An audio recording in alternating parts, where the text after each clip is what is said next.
Good? Whenever. Hi everybody, my name is Robbie COF, and today I will be speaking about the California Initiative and Proposition System. So my main claim is that the Initiative and Proposition System causes gridlock in California and undermines the Californian political system, discouraging voters from engaging in state politics. So just to give some history behind it, the California Initiative System was introduced in 1911 to give voters a way to kind of surpass the legislature in Sacramento, and that way they could pass laws which they were popular among California citizens. In the 1940s, 1920s, these laws saw greater use, the system saw greater use because there were many railroad entrepreneurs who were building projects out in the West, and they were using the money that they had to influence the assemblymen in Sacramento. So, despite its noble beginnings, the initiative system has become something that it wasn't intended to be today. And that is what I will try to prove, and why we need to, well, I'll try to prove that there is a problem and that it undermines democracy. Okay, so to give an example of a proposition which limits the state in terms of its budget is Proposition 13. It was passed in 1978. And it was originally designed, it was phrased to suggest to voters that it would limit how quickly property taxes in California could rise. Realistically, it made it so that the state assembly required a 2/3 supermajority to pass or raise any state tax. In the long term, today we can see the lasting issues. Very recently, actually last year, there was a large budget crisis in California. We were what 30 billion in the gutter, and we couldn't raise taxes to address this budget problem. So let's see. So next, I'd like to talk about how the initiative system has been manipulated by special interest groups and corporations to mislead voters, so that voters will vote yes or no on an issue when they actually meant to vote the other way, but they're just confused by the wording or title of the initiative itself. So my first example of this is Prop 13, again, passed in 1978, and the proposition was worded so that everybody thought that the proposition would just limit property tax increases in California, but realistically, it created this 2/3 supermajority, which, as you can see, that's definitely hurting our state in terms of producing a solid budget today. So my next example is Prop 35, and it was entitled "Stop Human Trafficking, Prevent the Sexual Exploitation of Children." So, just quick raise of hands. Do you guys agree that children getting sexually trafficked for sexual purposes is not good? Quick raise of hands. Okay, so we're all in agreement there, right? So, it would make sense to the average voter that you would want to say, yes, let's stop child trafficking. Well, that's what SAGE said. They're an advocacy group based in San Francisco who provide resources for people who are victims of human trafficking.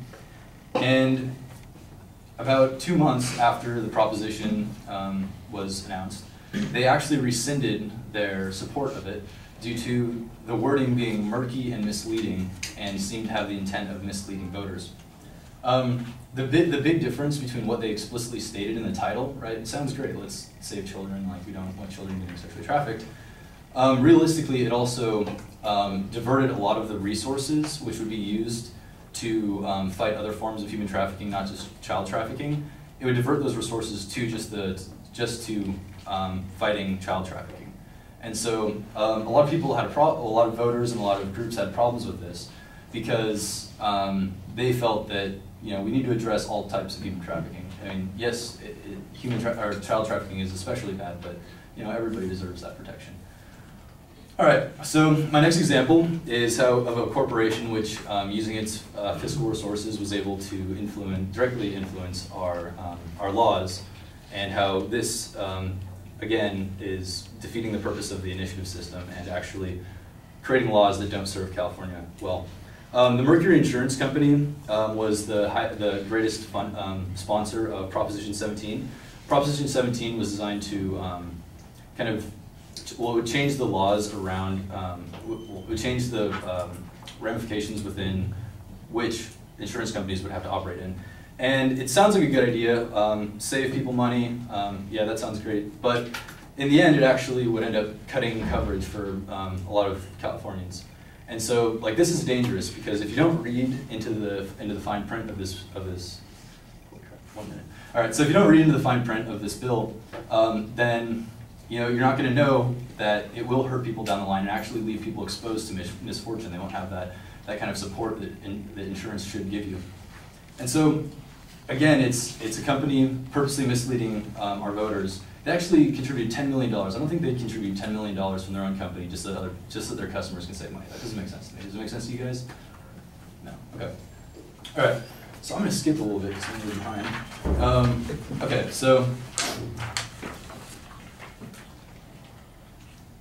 So one other problem is that the initiative system it allows voters to. It enables voters. It takes the legislature out of the picture when new laws are created through the system, and that's a problem because an ongoing problem with this is that most voters view the issues in these propositions as kind of like in its own microcosm, and by that I mean they're looking at it as a singular issue, not in terms of the longevity of the state and working into a budget and working in with other programs. And so again, there is this influence of corporations as they spend $2 billion a year in California on TV ads, which are 30 seconds, they don't have to be factual, and they're used to completely mislead voters. An example of this is Proposition 8. Who remembers that? It was like 3 years ago. Okay, so Proposition 8, a bunch of people voted yes on it because they wanted gay marriage to be okay in California. And that actually meant that their vote realistically banned it. So that's a perfect example of people being misled. Sorry, I'm going to speed through it. Okay. Okay, so again, there's this lack of voter foresight or a master plan as described by Governor Jerry Brown.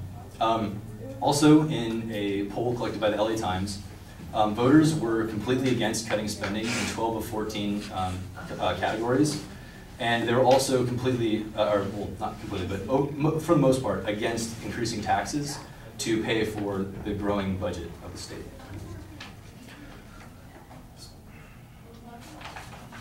Okay, okay, so again, so for my conclusion, the initiative and proposition system creates unwieldy laws which undermine the functionality of our legislature.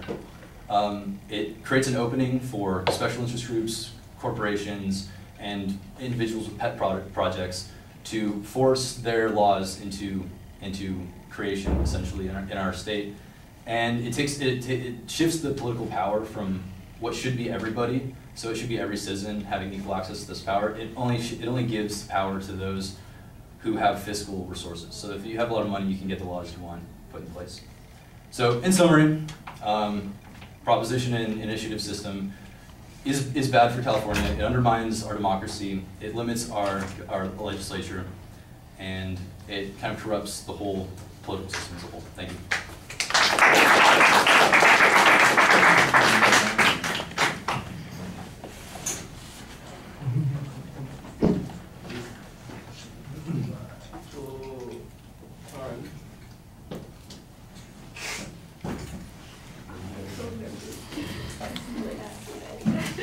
All right, Robbie, look, the topic is identified, but your claim needs, you don't have to stand there. Is it cool? If you want to stand there, that's fine. Okay. It's more like you're a target then. Oh, it's cool. It's okay. I need to hear it. No, you'll hear it, believe me, that won't be the problem. The topic's identified, but you don't really have a very clear propositional statement. In fact, it sounds like you've got 3 or 4 claims that you're presenting at the beginning of the speech. And that's not really the structure of the speech. That's the proposition. You need a single statement of your propositional claim, and you need to identify it as the propositional claim. Then you need a structure for the secondary points. At the end of the speech, before you got to your final summary, because it sounded like you summarized twice, I thought that you did have a pretty good statement that would have been a good organizational structure for the speech, but it wasn't the organizational structure for the speech. Instead, you organized it around some examples, and the examples don't always tie in to the same issues, and sometimes you have to repeat an example for a completely different issue, and so that's what you end up doing. There's no citation of any sources in your presentation. You've got a reference to the propositions, which is okay, but the propositions themselves, you take it as a given that there's something true. For example, you mentioned Prop 17, that Mercury Insurance did all this, that it actually had all this kind of negative consequences, and I'm going, who said that? How do you know that? Where did that come from? And well, yeah, that doesn't help. It's got to be in the speech. Yeah, well, you went 8 minutes and 22 seconds, and so, like I said, you always have to practice the speech before you get to class. This is the worst time to find out how long your speech is going to take when you're actually standing up to give the speech. So, I mean, I know that you have a criticism of the proposition system. You need to simplify that criticism. Like I said, right at the end, you had a phrase that I thought that did a pretty good job of saying what your arguments ought to have been, and that is that it is, that it's manipulated by people. It excludes the public from the process substantially. And there was another one there. Oh, like it's used for people's pet projects or something along those lines. Well, okay, that I think would have been a pretty good structure. But like I said, that wasn't really the structure of the speech. The lack of evidence citation is also, like I said, problematic. I'm not saying that anything that you said is untrue. I just have no basis of knowing that it's true, and the people listening have no basis of knowing that it's true. And in fact, I think that there are some things that you said that are not arguments about what's true. I should change it. They're not facts. They're inferences that people are making. The inference that Proposition 13 is responsible for the problems of the state legislature's inability to do a budget, that's an argument. That's an inference. There needs to be proof on that. You take that as a premise, as a given, and, yeah, like I said, and so it's like there's no support for that particular point. Okay, and let me apologize for the phone going off. Thank you. Because